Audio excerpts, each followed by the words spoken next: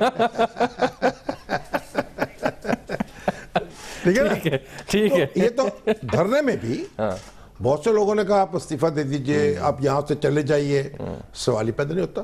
وہ اس لیے یہ تو کوئی دل سے بات نکال دے کہ کسی غیر آئینی طریقے سے اور نواز شریف صاحب کو اقتدار کے ایوان سے نکالا جا سکتا ہے اور وہ اس کے سامنے سر تسلیم خم کر سکتے ہیں, ایسا تو ہوگا نہیں. اور اگر کوئی خواہش, لوگ بار بار خواہش پالتے ہیں, ان کو چاہیے کہ وہ اقتدار کے یہ سیاست کے میدان میں ان کا مقابلہ کریں, انتخاب میں ان کو شکست دیں اگر دے سکتے ہیں. بالکل ٹھیک ہے. ایک بریک ناظرین یہاں پر لیتے ہیں. ابھی جو نثار صاحب کی پریس کانفرنس بھی باقی ہے اور قبلہ قادری صاحب کا ذکر خیر بھی کرنا باقی ہے, تو ملتے ہیں آپ سے اس بریک کے بعد.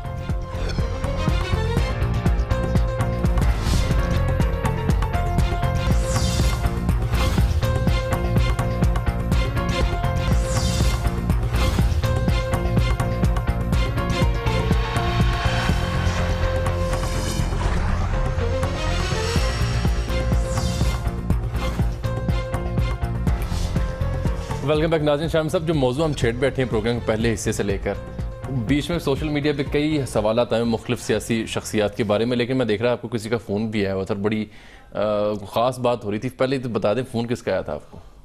سر میجر عامر صاحب کا فون آیا تھا. اچھا. تو وہ کہہ رہے تھے کہ آپ نے ادھوری کہانی بیان کی ہے, اس کا ایک حصہ چھوڑ دیا ہے. وہ چھوڑ دیا تھا حصہ, میں نے وہ ایسے کہ جس بڑے بزنس مین کا میں ذکر کر رہا ہوں, ٹھیک, میری بھی ان سے نیاز بندی ہے اور عامر صاحب کی تو بہت ہی قریبی دوستی ہے. تو عامر صاحب سے بھی انہوں نے مشورہ کیا تھا کہ جاؤں یا نہ جاؤں. ہاں, تو میجر عامر صاحب نے کہا کہ آپ بالکل ضرور جائیں. اچھا, کیونکہ یہ ریکارڈ پر آ جائے گی بات, ٹھیک, یہ تاریخ کا حصہ ہے. ٹھیک.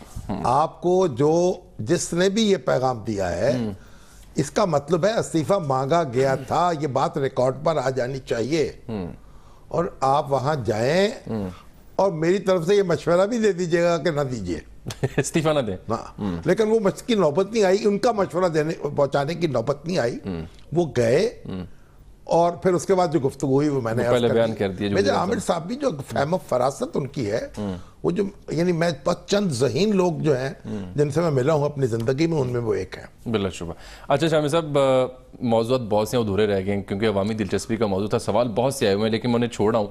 میں یہ جاننا چاہ رہا ہوں آپ سے کہ ان کیس اگر یہ معاملہ وزیر اعظم کا جو علاج معالجے کا ہے یہ تھوڑی طوالت اختیار کرتا ہے, تو متبادل کیا ہو سکتا ہے تاکہ جو سسٹم ہے متبادل کی ضرورت تو پیش نہیں آئے گی. ابھی تو میرا خیال کہ ہمارے اسحاق ڈار صاحب چیزوں کو دیکھیں گے, اور اگر کوئی تھوڑی ہوتی بات, میرا خیال کہ ایسی کوئی بات نہیں ہوگی. اب لوگ تو طرح طرح کے طوطے مینا اڑانے ہیں, انشاءاللہ وہ اپنے ذمہ داری سنبھالیں گے آ کر. تو وغیرہ تو آپ دیکھیے کہ جب نواز شریف صاحب جیل گئے تھے تو ان کی جگہ کس نے سنبھالی تھی؟ بیگم کلثوم. بیگم نواز کلثوم نے. ٹھیک ہے. تو بیگم کلثوم تو اب بھی موجود ہے, اور ان میں تو میرا خیال یہ جو خواتین کی نشستیں ہیں ان میں تو انتخاب بھی فوراً ہو سکتا ہے, کیونکہ وہ ایک خاتون استعفیٰ دے گی تو اس کی جگہ وہ MNA ہو جائیں گی. لیکن یہ کوئی یہ میں ایسے بات آپ نے چھیڑی ہے تو میں نے کر دی ہے, لیکن میرا خیال ہے کہ نواز شریف صاحب جو ہے وہ جلد آ کر ہمیں توقع کرنی چاہیے اور دعا کرنی چاہیے کہ اپنی ذمہ داریاں سنبھالیں. اب جو صاحب یہ فرماتے ہیں جناب کہ ایک تو انہوں نے جو ہم نے ڈسکس کر لی ہے, رپیٹ نہیں ہم کریں گے, کہ میڈیکل ٹریٹمنٹ کسی سے ملاقات میں ایک بات آپ سے عرض کروں, جو سیاسی لیڈر, جو پاپولر لیڈر ہوتا ہے نا, مقبول عوامی لیڈر, وہ ایک بہت بڑی دولت ہوتا ہے, وہ لوگوں کو جوڑتا ہے. ذوالفقار علی بھٹو مرحوم جو تھے وہ بھی اس حصے کو پاکستان کے اس کے جوڑنے میں آج تک ان کا نام جو ہے وفاق کو ایک تقویت دیتا ہے, باقی چیزوں سے قطع نظر. اور ان سے جو محرومی جو ہوئی ہے اس سے یہ ایک ضعف پہنچا ہے فیڈریشن کو. ٹھیک ہے. اور آج نواز شریف صاحب جو ہے نا وہ ایک بائنڈنگ فورس ہے اس ملک کی, ایک پاپولر لیڈر, اور ان کو اگر یعنی ایک غیر آئینی طریقے سے ان کے کمپیننگ اور عجیب و غریب سوشل میڈیا پتہ نہیں کہاں سے کون کون بولتا ہے, دیکھیے یہ طریقہ نہیں ہوتا. غیر فطری طریقے سے مقبول لیڈرز کو نقصان نہیں پہنچایا جاتا,